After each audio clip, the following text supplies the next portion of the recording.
கும்பராசிக்காரர்களுக்கான இந்த பதிவுங்க. இந்த பதிவை முழுமையாக பார்க்கும் பொழுது உங்களுக்கு வாழ்க்கையில் பல மாற்றங்கள் ஏற்படும். அதாவது இனி வரக்கூடிய 48 நாட்களுக்குள் உங்களுக்கு பல மாற்றங்கள் ஏற்பட போகுது. கிரக மாற்றங்கள் அப்படி இருக்குங்க. கிரகங்கள் ஒன்றாக சேர்ந்து உங்கள் வாழ்க்கையை பல இடங்களில் இருந்து வந்த சிக்கல்களை எல்லாம் போக்கக்கூடியதாக இருக்குது. இந்த 48 நாள் கரெக்டாக நீங்கள் ஃபாலோ பண்ணிங்கன்னா நிறைய பிரச்சனைகள் உங்களை விட்டு தீந்துடும். புதிய முயற்சிகள் எல்லாம் ஜெயிப்பீங்க. வாழ்க்கையில் எதெல்லாம் கிடைக்காதுன்னு நினச்சிங்களோ அத்தனையும் கிடைப்பதற்கான காலகட்டம் எதுன்னு பார்த்தீங்கன்னா இந்த 48 நாள். 48 நாள்னு சொல்கிறது எப்படின்னு பார்த்தீங்கன்னா ஒரு மண்டலம் கணக்குங்க. அந்த 48 நாள் நீங்கள் சரியாக நான் சொல்லும் வழிமுறைகளை கரெக்டாக நீங்கள் ஃபாலோ பண்ணிங்கன்னா உங்களுக்கு பல மாற்றங்கள் ஏற்படும்.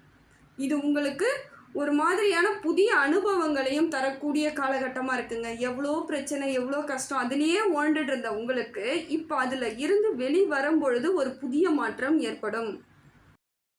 இந்த பதிவானது கும்பராசிக்காரர்களுக்கு முழுமையான பதிவு. இதை நீங்கள் ஸ்கிப் பண்ணாமல் முழுசாக பார்த்தீங்கன்னா இந்த ஒரு மண்டலம் சொல்லக்கூடிய 48 நாட்களுக்குள் உங்கள் வாழ்க்கை எப்படி மாறப்போகுது, இதற்கு நீங்கள் என்னென்ன செய்யணும், வழிமுறைகள் என்ன அப்படிங்கிறத தெளிவாக உங்களுக்கு நான் விளக்கமாக சொல்கிறேன்.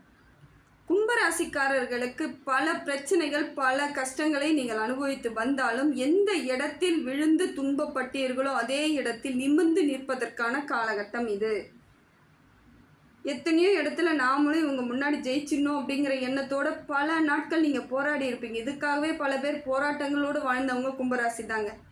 தைரியமானவர்கள் தான், அதனால தான் திருப்பி போராடிக்கிட்டே இருக்கிறீங்க. அப்படிப்பட்ட உங்களுக்கு இந்த கால நேரம் எப்படி இருக்குது? கும்பராசிக்கு இப்போ மாதாந்திர ராசிகள் என சொல்லக்கூடிய சூரியன், செவ்வாய், புதன், சுக்கிரன் இந்த 4 கிரகங்களை வைத்துத்தான் அந்த மாதத்தின் கணிப்புகளை நம்ம கணிக்கிறது. முதல்ல சூரியன் ஒரு ராசியிலிருந்து மற்றொரு ராசிக்கு செல்லும் பொழுது அந்த மாதத்தை நாம் அந்த சூரியன் இந்த மாதத்தில் இந்த இடத்துல இருக்காருன்னு அந்த மாதத்தை நம்ம கணிப்பதே அப்படி தான். சூரியனால தான் அந்தந்த மாதத்திற்கு நாம் பேர் சொல்கிறது. சூரியன் இப்போ ஒரு ராசியில் இருந்து மற்றொரு ராசிக்கு செல்லும் பொழுதுதான் அதை வைத்துத்தான் நாம் பலன்களை சொல்ல முடியும். நேரம் எப்படி இருக்குது, காலம் எப்படி இருக்குது, கிரகங்கள் எப்படியெல்லாம் மாறிட்டு இருக்குன்னு சொல்கிறத நம்ம அதன் மூலமாகத்தான் அதன் பலன்களை நாம் சொல்ல முடியும்.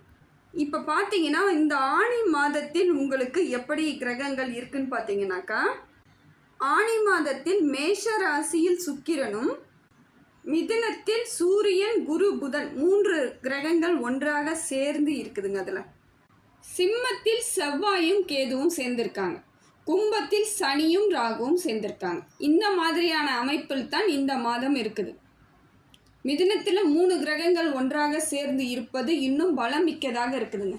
ஏன்னா சூரியன், குரு, புதன் எல்லாமே அந்த கிரகங்கள் நல்ல பலன்களை கொடுக்கக்கூடிய ஒன்றாக இருக்கிறதுனால அது 3 கிரகங்கள் சேர்க்கை என்பது உங்களுக்கு சிறப்பு மிக்கதாக இருக்குதுங்க. ஜூன் 15 தேதிக்கு பிறகே வாழ்க்கையில் பல மாற்றங்கள் ஏற்பட போகுதுங்க. அந்த 48 நாட்கள் உங்களுக்கு எப்படி இருக்குன்னு பார்த்தீங்கன்னா சிறப்பு மிக்கதாக இருக்குதுங்க. இந்த 3 கிரகங்கள் சேர்க்கை அவ்வளவு அம்சமான காலகட்டமாக கும்பராசிக்கு இருக்குது. சூரியன், புதன், குரு 3 கிரகங்கள் சேர்க்கையை என்ன சொல்லுவாங்கன்னா திரிகிரக சேர்க்கைன்னு சொல்லுவாங்க. 3 கிரகங்கள் இணைவதை திரிகிரக சேர்க்கைன்னு சொல்லுவாங்க. இந்த காலகட்டம் உங்களுக்கு செல்வ செழிப்பாக இருக்கும். உங்களை நீங்கள் எப்படியெல்லாம் உருவாக்கிக்கணும், எப்படியெல்லாம் தயார் பண்ணணும்னு ஏற்கனவே பிளான் வச்சுருந்தீங்கன்னா அதையெல்லாம் இப்போ நீங்கள் செய்யலாம். அதற்கான காலகட்டம் சரியான அமைப்பில் இருக்குது. கும்பராசிக்காரர்கள் கொஞ்சம் யோசித்து சிந்தனை பண்ணி பாருங்கள். எத்தனை ஆண்டு காலமாக பெரிய பிரச்சனைகளை சுமந்துக்கிட்டே இருக்கிறீங்கன்ட்டு. அதாவது சனி பகவான் உங்களுக்கு ஜென்ம சனியாகவும் விரயச்சனியாகவும் இருந்து பாடாப்படுத்தினார். இப்போ பாதச்சனியாக உங்களுக்கு இருக்கார். ஆனால் இந்த சனியிலேருந்து நீங்கள் முழுமையாக வெளியே வந்துட்டீங்களான்னா இன்னும் வெளியே வராததுனால பல பிரச்சனைகளை இது நாள் வரைக்கும் சந்திச்சுக்கிட்டே தான் இருப்பீங்க. உடல் ரீதியான பிரச்சனை பல பேருக்கு. பல ஆண்டுகளாக நான் மாத்திரையிலே தாங்க இருந்துகிட்ருக்கேன், மருந்து மாத்திரை இல்லைன்னா என் வாழ்க்கை போகாது, நான் 10 வருஷமாக என்னோடய வாழ்க்கையே இப்படி தான் போகுது, நான் டயாலிசிஸ் பண்ணிக்கிட்டே தான் இருக்கேன், சுகர் ரொம்ப ஜாஸ்தியாக இருக்கு, நான் என்ன தான் பண்ணாலும் எனக்கு குறைய மாட்டேங்குது அப்படின்னுட்டு எப்பயுமே ஒரு கவலையோடு இருக்கக்கூடியவர்களாக தான் இருந்தீங்க. உடல் பிரச்சனை பெரிய பிரச்சனையாக கும்பராசிக்கு இருந்தது. அதுக்கடுத்து பார்த்திங்கன்னா பொருளாதார ரீதியாக பல பேர்களுக்கு பல சிக்கல்கள் இருந்துக்கிட்டே இருந்துச்சுங்க. சனி கிரகத்தால் மட்டும்தான் நமக்கு பெரிய பிரச்சனைகள் இருக்கா அப்படின்னு நீங்கள் யோசிச்சிங்கன்னா அது மட்டும் காரணம் கிடையாதுங்க. சனியால் மட்டும்தான் எல்லாரோட வாழ்க்கையும் சின்னாபின்னமாகுதானே கிடையாது. செவ்வாய் சரியில்லைனாலும் சிலருக்கு பிரச்சனைகள் ஏற்படும். ராகு கேது சரியில்லைனாலும் பல இடங்களில் பல பிரச்சனைகள், சனி பகவானை விட மோசமான விளைவுகளை கொடுக்கறது யாருன்னு பார்த்தீங்கன்னா ராகுவும் கேதுவும். அந்த கிரகங்கள் சரியான அமைப்பில் நமக்கு இல்லைன்னா பல சிக்கல்களை நமக்கு ஏற்படுத்திக்கிட்டே இருக்கும். இப்போ இந்த காலகட்டம் எப்படி இருக்குன்னு பார்த்தீங்கன்னா, இந்த 48 நாள் உங்களுக்கு எந்த முயற்சிகள் செய்தாலும் உங்களுக்கு பலன் கிடைக்கக்கூடிய அமைப்பில் இருக்குது. அனைத்து கிரகங்களுமே ஒரு நல்ல இடத்துக்கு வந்து நல்லதை செய்யக்கூடிய மாற்றத்திற்கான காலகட்டத்தில் இருக்குதுங்க. இந்த காலகட்டம் உங்களுக்கு எப்படி இருக்குன்னு பார்த்தீங்கன்னா, வாய்ப்புகள் தன்னால் உருவாகும். நீங்கள் போய் எந்த முயற்சி செய்யலைனாலும் உங்களை தேடி சில வாய்ப்புகள் வரத்துக்கான வாய்ப்புகள் இருக்குது. இப்போ பார்த்தீங்கன்னா, கும்பராசிக்காரர்கள், இந்த கும்பராசியில் பிறந்தவர்களுக்கு எதை மாதிரியான அதிர்ஷ்ட பலன்கள் உங்களுக்கு கிடைக்க போகுது, அதே போல் அதே அளவிற்கு நாம் எந்தெந்த இடத்துல எச்சரிக்கையாக இருக்கணுங்கிறத நம்ம இப்போ எளிமையாக பார்க்கலாம் பாருங்கள். கும்பராசியை பொறுத்த வரைக்கும் கும்பராசியில் பிறந்தவர்கள் அத்தனை பேருக்கும் உரிய ஒரே குணம் என்னன்னு பார்த்தீங்கன்னாக்கா, மனோதைரியம் உடையவர்கள். ரொம்ப மனசில் பயங்கரமான தைரியங்க. எவ்வளோ பிரச்சனைகளை தாங்கி இருந்தாலும் அவங்கக்கிட்ட இருக்க அந்த மனோதைரியம் வந்து இயல்பான ஒன்று. அத்தனை கும்பராசிக்காரர்களுக்கு இருக்கும். மனசுக்குள்ளே அவ்வளோ வைராக்கியமும் தைரியமும் இயல்பான ஒன்றாகவே இருக்கும். அதே போல் கும்பராசிக்காரர்களுக்கு வந்து யாராவது தப்பு பண்ணிட்டாங்கன்னா அவங்கள ஏற்றுக்கவே மாட்டாங்க. இதுவும் அவங்களுக்கு ஒரு அடம் பிடிச்சா மாதிரி, அப்படியே அடமாக இருக்காங்கிறதுன்னு சொல்லுவாங்க. உறுதியாக இருப்பாங்க, அதுதான் உறுதி. ஆனால் ஒரு சில விஷயங்களில் அவங்க வந்து நம்ம நெருங்கிய உறவினர்களாக இருக்கலாம், அவங்களால நமக்கு பல காரியங்கள் நடக்க வேண்டியதுன்னு தெரிஞ்சால் கூட சரிங்க, அவங்க பண்ணது தப்புன்னா அவங்க ஏற்றுக்கவே மாட்டாங்க. ஒரு சிலவங்க வளைஞ்சு கொடுத்து அந்த வாழ்க்கையை இயல்பாக நல்லபடியாக வாழணும்னு நினைப்பாங்க. தப்பு பண்ணிட்டா அது யாராக இருந்தாலும் எனக்கு அது தப்புனா தப்பு அப்படிங்கிறதுல அவங்க வந்து அந்த புடிவாதத்தோடு இருக்கக்கூடியவர்களும் யாருன்னு பார்த்தீங்கன்னா கும்பராசி. இப்போ இதை நான் சொன்னது உண்மையா என்னன்னு நீங்கள் கமெண்ட் செக்ஷனில் போடுங்க. ஏன்னா கும்பராசிக்காரர்களுக்கு இதுதாங்க பின்னடைவை ஏற்படுத்துது. ஏன்னா ஒரு சில இடங்களில் விட்டு கொடுத்து போக வேண்டிய இடத்துல தான் எல்லாருமே இருக்கிறோம். நம்ம என்ன பண்ணுறோன்னா விட்டு கொடுக்க மாட்டீங்க, கரெக்டாக நிற்பீங்க. தப்புங்க, நீங்கள் பண்ணது தப்பு தாங்க, எனக்கு நீங்கள் தேவையில்லைங்க, உங்களால் எனக்கு கோடி ரூபாய் வந்தாலும் அப்படிப்பட்ட தேவையே கிடையாதுங்கிறதுல உறுதியானவர்களாக இருக்கிறீங்க. ஆனால் எவ்வளோ தைரியமாக இருந்தாலுமே இப்போ பார்த்தீங்கன்னா இருந்த மாதிரி இப்போ இருக்கிறீங்களான்னா இல்லை. ஏன்னா இந்த சனி பெயர்ச்சிக்கு பிறகு ஒரு 8 ஆண்டுகள்னே கூட வச்சுக்கலாம். 8 ஆண்டுகளுக்கு முன்னாடி உங்களோட சுயரூபம் எப்படி இருக்குன்னு பார்த்தீங்கன்னா தைரியமானவர்களாக, சந்தோஷமானவர்களாக, வீரமிக்கிறவர்களாக இருந்தீங்க. இப்போ தொடர்ந்து பிரச்சனை, தொடர்ந்து சவால்களை சந்திச்சுக்கிட்டே இருக்கீங்க. நிறைய உடல் ரீதியான பிரச்சனைகள், மனசோர்வு, மனக்கவலை, நிறைய இடத்துல அவமானப்படுத்தியிருப்பாங்க. சின்ன விஷயத்தை கூட தாங்கி கொள்ள முடியாத ஆட்கள் நீங்கள். சின்னதாக யாராவது ஒன்று சொல்லிட்டா கூட அவ்வளோ கோவம் வரும். ஆனால் இப்போ பெரிய பெரிய விஷயங்களை சந்திச்சுக்கிட்டே வரீங்க. அதை அப்படியே சகிக்க முடியாமல், ஜீரணிக்க முடியாமல் அப்படியே தவிச்சிட்ருக்கீங்க இல்லையா? இப்போ உங்களோட குணங்கள்லாம் எப்படி மாறி இருக்குன்னு பார்த்தீங்கன்னா, ஒரு பதட்டமான இடத்துக்கு வந்திருக்கிறீங்க. கொஞ்சம் டென்ஷன் ஆவீங்க, டக்குன்னு கோவம் வரும், டக்குன்னு பதட்டமாக இருக்கும், நம்மளால் எதுவும் முடியாதோங்கிற எண்ணம் வரும், பயம் வரும். இதையெல்லாம் இப்போ நீங்கள் அனுபவிச்சுட்ருக்க காலகட்டத்தில் இருக்குது. இருக்கா இல்லையான்னு சொல்லுங்கள். அதுவும் இந்த 30 வயதிற்குள் இருக்கக்கூடியவர்கள், அதற்கு மேல் இருக்கவங்களை கூட நான் சொல்லலை, அதற்கு முன்னாடி ஒரு 15லிருந்து 30 வயதிற்குள் இருக்கக்கூடிய கும்பராசியை பார்த்தீங்கன்னா அவங்களாம் ரொம்ப டிப்ரெஷனில் அதிகமாக ஆழ்ந்து போயிட்டாங்க.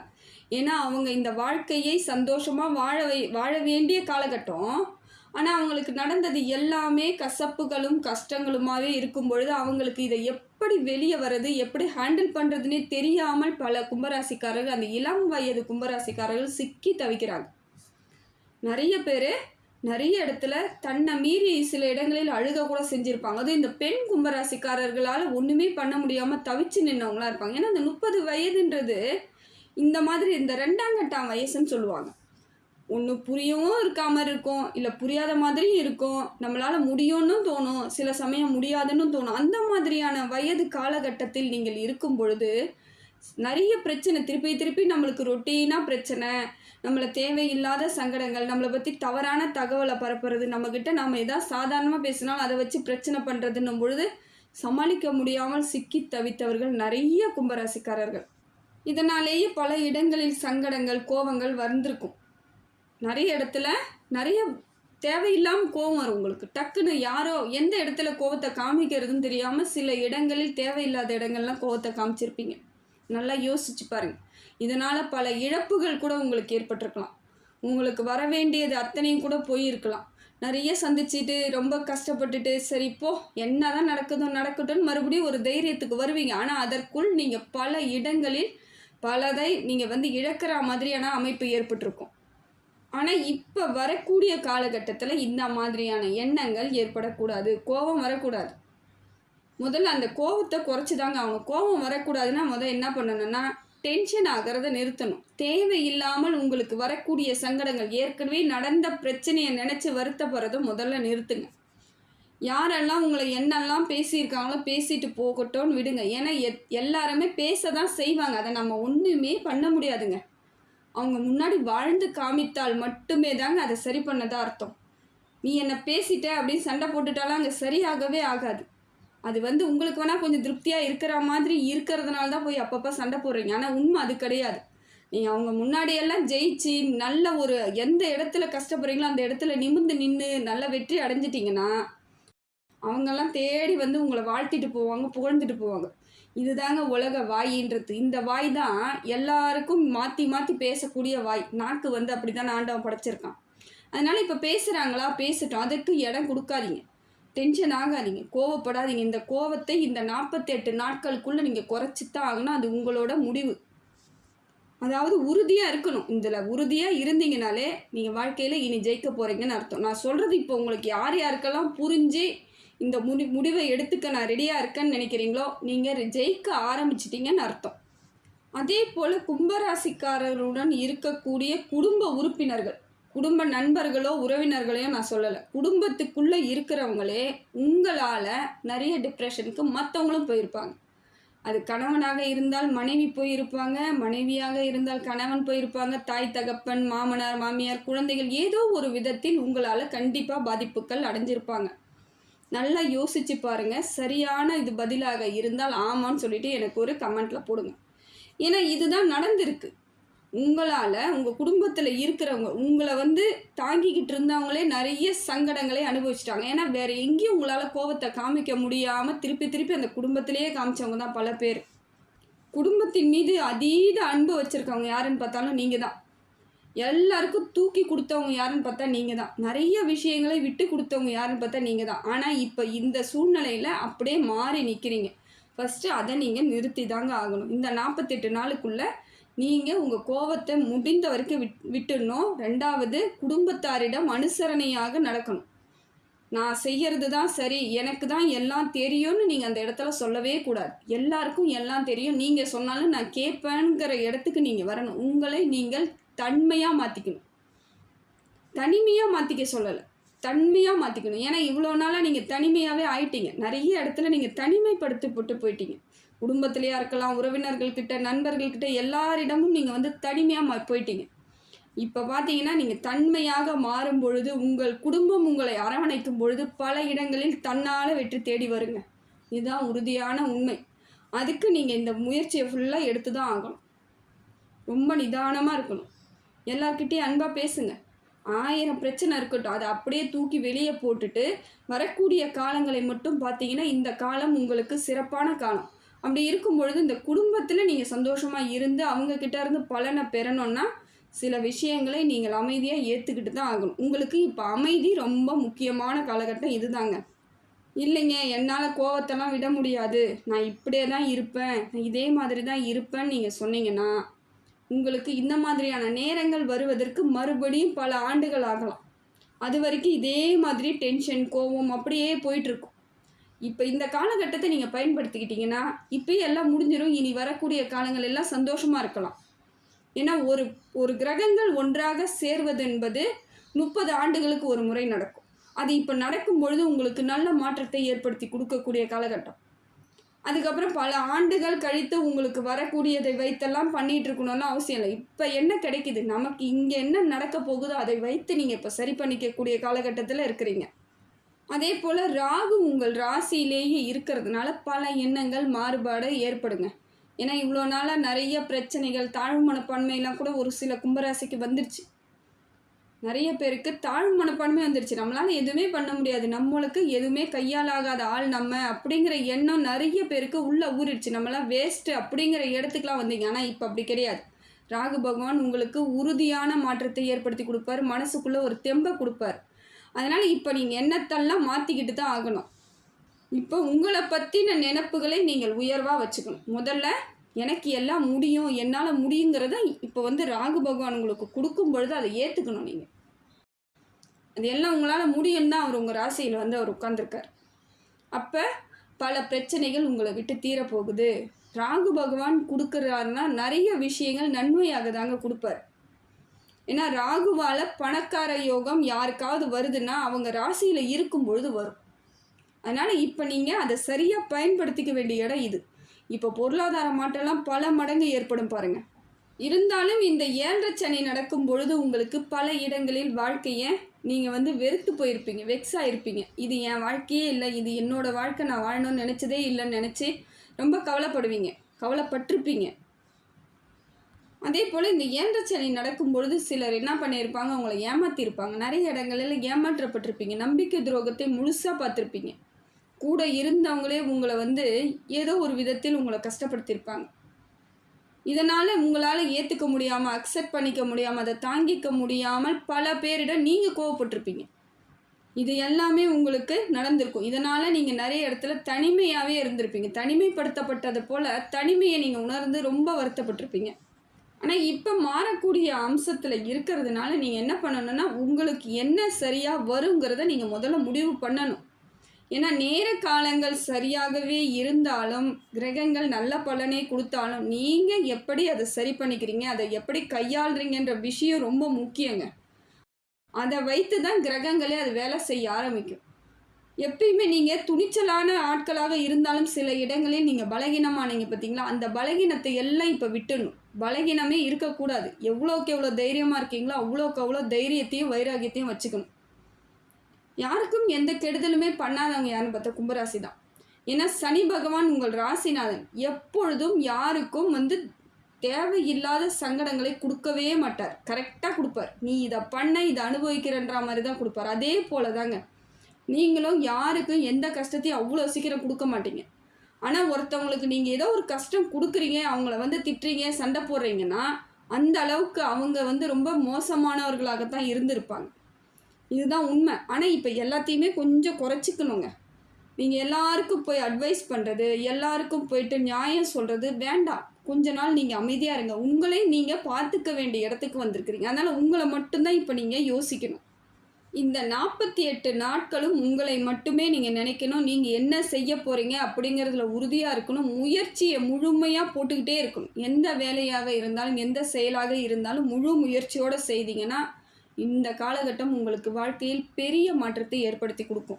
அதே போல் ஏதாவது ஒரு செயல் செய்ய போகிறேன் அப்படின்னும் பொழுது அதை 1க்கு 2 வாட்டி நிச்சயமாக யோசிக்கணும். அதே போல் உங்களை மட்டும் நம்பி எந்த செயலாக இருந்தாலும், எந்த நேரம் சரியில்லைனாலும் சரி, நேரம் சரியாக இருந்தாலும் சரி செய்யலாம். மற்றவங்களை நம்பி நீங்கள் ஒரு சொட்டு கூட, ஒரு துளி அளவு கூட மற்றவங்களை நீங்கள் நம்பி எந்த வேலையும் செய்யக்கூடாது. ஏற்கனவே நம்பி செய்தவர்களே பல இடங்களில் கும்பராசிக்காரர்கள் பெரும்பாலானோர் கஷ்டப்பட்டுட்டு தான் இருக்கீங்க. அப்படியே சேர்ந்து செய்தாலும் வந்த பலன் என்னவோ கொஞ்சமாக தான் இருக்கும். நீங்கள் எதிர்பார்த்த அளவுக்கு நிச்சயமாக உறுதியாக வந்திருக்காது. பல இடங்களில் இதனாலேயே உங்களுக்கு சங்கடங்கள் ஏற்பட்டிருக்கும். அதனால் முடிந்த வரைக்கும் உங்களை மட்டும் வச்சு தான் நீங்கள் எந்த விஷயமாக இருந்தாலும் செய்யணும். மற்றவங்கள வச்சு நீங்கள் எதுவுமே செய்யக்கூடாது. உங்களோட அனுபவத்திற்கும் உங்களோட செயலுக்கும் தகுந்த பணியை தான் நீங்கள் செய்யணும். அதே போல் எடுத்தன் கவுத்தன் எந்த வேலையும் செய்யாதீங்க, எந்த வார்த்தைகளையும் விட்டுறாதீங்க. பேசும் பொழுது ரொம்ப ரொம்ப கவனமாக தான் பேசணும். கோபமே வந்தாலும் சில இடங்களில் நீங்கள் பொறுத்துக்கிட்டு தாங்க போய் ஆகணும். அது கொஞ்சம் காலம் ஆச்சுன்னா மாறிடும். அன்னைக்கு உங்களுக்கு பேசுகிறதுக்கான ஒரு வாய்ப்பு கிடைக்கும், அன்னைக்கு பேசணும். எல்லா நேரமும் பேசும்பொழுது எல்லாரும் கேட்க மாட்டாங்க. உங்களுக்குன்னு ஒரு வாய்ப்பு வரும்பொழுது பேசணும். அதனால் வெயிட் பண்ணுங்க, காத்திருங்க. இந்த காலம் உங்களை மட்டும் சிந்திக்க வேண்டிய காலம், மற்றவங்க கிட்ட போய் பேச வேண்டிய காலம் கிடையாது. அதுக்கடுத்தது பார்த்தீங்கன்னா குடும்பத்துக்குள்ளே பேசுகிறதோட நிறுத்திக்கோங்க. இப்போ பார்த்தீங்கன்னா உங்கள் ராசிக்கு 3ஆம் இடத்தில் சுக்கிரனும் 5ஆம் இடத்தில் சூரியன் இருப்பது நல்ல ஒரு அதிர்ஷ்ட அதிர்வலைகளை கொடுக்கக்கூடிய காலகட்டங்க. இந்த காலகட்டத்தை முழுமையாக பயன்படுத்துங்க. முயற்சி ஒன்று மட்டுமே உங்கள் வாழ்க்கையை பல மடங்கு உயர்வை ஏற்படுத்தி கொடுக்கும். எதையெல்லாம் நீங்கள் செய்யணும் அப்படின்னு பல நாட்களாக நீங்கள் கணக்கு போட்டு திட்டம் போட்டு வச்சுருந்தீங்களோ அத்தனை கணக்கும் திட்டமும் இப்பொழுது செயல்படக்கூடிய இடத்துக்கு வந்திருக்கு. அதனால் நீங்கள் இந்த 48 நாட்களை நீங்கள் முழுமையாக பயன்படுத்திக்கலாங்க. அதே போல் புது முயற்சி பண்ணி நான் தொழில் தொடங்க போகிறேன்றவங்க கொஞ்சம் நிதானத்தோடு இருக்கணும். உங்கள் சுய ஜாதகத்தை நீங்கள் நல்ல ஒரு ஜோதிடரம் பார்த்து சரியான அமைப்பு இருக்கான்னு பார்த்துட்டு நீங்கள் தொழில் தொடங்கலாம். ஏன்னா நீங்கள் இன்னும் முழுமையாக வெளிவரல. சனி பகவான் பாதச்சனியில் அமர்ந்துக்கிட்டு பலன்கள் சரியாக கொடுக்காத பொழுது சில மறுபடியும் பிரச்சனைகள் வருவதற்கான வாய்ப்பு இருக்குது இல்லையா? ஒரு கொஞ்ச காலம் நீங்கள் கொஞ்சம் அமைதியாக இருங்க. எனக்கு கடனே அடையலைங்க அப்படின்னு நிறைய பேர் புலம்புறீங்க. கடன் இப்போதான் அடையிறதுக்கான வாய்ப்புகள் இல்லைங்க. இந்த காலகட்டம் கொஞ்சம் காலம் எடுக்கிற மாதிரி தான் இருக்குது. நீங்கள் மெதுவாக தான் கடந்து வர வேண்டிய இடமாவும் இருக்குது. அதனால் என்ன பண்ணுங்கள், கடனை கொஞ்சம் தாமதப்படுத்தி கொடுத்துக்கிட்டே வாங்க. கொடுத்து முடிக்க முடியாது. அதனால் கொடுக்காமையும் இருக்கக்கூடாது. கொஞ்சம் உங்களால் முடிந்ததை அப்பப்போ மாற்றி விடுறது, இல்லை இந்த கடனை வாங்கி அந்த கடன் அடைக்கிறது, அப்படி தான் செஞ்சுக்கிட்டே வரணும். இந்த சூழ்நிலை அப்படி தான் இருக்குது, வேறு வழி கிடையாது. இதை எப்படியாவது நீங்கள் தான் கையாளணும். ஏன்னா கடனை முழுசாக அடைக்கணும்னா சனி பகவான் உங்களை விட்டு வெளியே வந்துடணும், செவ்வாயும் சரியான இடத்துக்கு வரணும். அதனால் இப்போ ரெண்டுமே உங்களுக்கு சரியான அமைப்பு இல்லாத பொழுது இந்த மாதிரியான சிக்கல்கள் இருக்கும். கடனை நீங்கள் முழுசாக அடைக்க முடியலைனாலும் பரவாயில்ல. இதனால் நீங்கள் ஒன்றும் தோத்துட மாட்டீங்க, கஷ்டப்பட மாட்டீங்க. இந்த கடனால் உங்களுக்கு எந்த வித பாதிப்பும் கிடையாது. என்ன கொஞ்சம் மன உளைச்சல் இருந்துக்கிட்டு தான் இருக்கும். கடனை கொடுக்க முடியலையே, கடன்காரங்க பேசும்பொழுது நம்மளால் பேச முடியலையேன்ற வருத்தங்கள் மட்டும்தான் இருக்கும். அதனால் பெரிய பிரச்சனைகள் உங்களுக்கு ஏற்படாது. அதனால் தைரியமாக இருங்க. தைரியத்தோடு இதை கையாளுங்க. இந்த கடனை வேற ஒரு கடனை வாங்கி கொடுங்க, அதற்கு வட்டியை குறைக்கிற மாதிரி பாருங்கள். அந்த மாதிரி அமைப்பை மட்டும் ஏற்படுத்தினீங்கன்னா கொஞ்ச காலத்தில் உங்களுக்கு மாறிடும். ஒன்று தாங்க, எடுத்த காரியங்கள் அத்தனையும் வெற்றியாக அமைவதற்கான காலகட்டம் இந்த காலகட்டம். ஆனால் எந்த வேலை செய்தாலும் முயற்சி எடுத்து தாங்க நீங்கள் செய்யணும். தன்னால் எனக்கு எல்லாம் கிடைச்சிரும் அப்படிங்கிற எண்ணம் வரக்கூடாது. இந்த காலகட்டம் உங்களுக்கு இந்த 48 நாள் முழு முயற்சியோடு செயல்பட வேண்டிய காலகட்டம் தான். ஏன்னா சனி பகவான் உங்களுக்கு பாதச்சனியாக இருக்கும் பொழுது காலதாமதம் ஏற்படுவதற்கான வாய்ப்புகள் இருக்குது. எந்த வேலையாக இருந்தாலும் சரிங்க, உடனடியாக செஞ்சு முடிச்சிருவேன் அப்படிங்கிற எண்ணம் வரக்கூடாது. கொஞ்சம் காலம் எடுத்துக்கிட்டாலும் நிதானத்தோடு இருங்க. ஏன்னா நீங்களும் வேகமாக இனி ஓட முடியாத சூழ்நிலையில் தான் இருக்கிறீங்க. நிறைய பிரச்சனையை தாங்கிட்டு வந்துட்டு இருக்கிறதுனால கொஞ்சம் நிதானத்தோடு செல்ல வேண்டிய அமைப்பில் தான் இருக்குது. ஆனால் பிரச்சனை பெருசாக கிடையாது, எல்லாம் முடிஞ்சிடுச்சு. முடிந்தாலும் அதோட தொடர்ச்சி கொஞ்சம் இருக்குது. அதை நீங்கள் கொஞ்ச காலத்தில் மாறிடுன்ற நம்பிக்கையோடு இப்போ இருக்க வேண்டிய காலகட்டம் இது. ஒன்று தாங்க, தேவையில்லாத விஷயங்களில் தலையிடக்கூடாது. தெரிஞ்ச விஷயத்தை விடவே கூடாது. முயற்சி பண்ணி செஞ்சுக்கிட்டே தான் இருக்கணும். கோபத்தை குறைச்சிடணும். புத்திசாலித்தனமாக பல சிந்தனைகளை புத்திசாலித்தனமாக யோசிக்கணும். பழைய நினைப்புகளை நினைக்கக்கூடாது. அதே போல் துர்க்கை வழிபாடு உங்களுக்கு நல்ல பலனை ஏற்படுத்தி கொடுக்கும். இந்த 48 நாளும் நீங்கள் செவ்வாய்க்கிழமை வெள்ளிக்கிழமைகளில் துர்க்கைக்கு விளக்கு தீபம் ஏற்றி வச்சுட்டு வாங்க. ராகு காலத்தில் ஏற்றினா சிறப்பு. இல்லைங்க நான் மாலை நேரத்தில் தான் போவேன் அப்படின்னா ஏதோ ஒரு நேரம் நீங்கள் தொடர்ந்து தீபம் ஏற்றணும். இல்லைங்க நடுவில் என்னால் போக முடியாது, அது பரவாயில்ல. ஆனால் முடிந்த வரைக்கும் அந்த 48 நாளும் ஏற்றிட்டிங்கன்னா வைராகியத்தோட உறுதியோடு ஏற்றி பாருங்கள். உங்களுக்கு பல மாற்றங்கள் கண் முன்னாடி தெரியும். இல்லைன்னா கொஞ்சம் காலதாமதம் தான் ஏற்படும். இருந்தாலும் முயற்சியை விடாமல் செய்யுங்க. இந்த காலகட்டம் உங்களுக்கு அருமையான காலகட்டமாக இருக்குது. அதை முழுமையாக பயன்படுத்திக்கிட்டிங்கன்னா இப்போ இருக்கக்கூடிய நேரத்துக்கு எல்லா விதத்திலும் உங்களுக்கு நன்மை ஏற்படுங்க.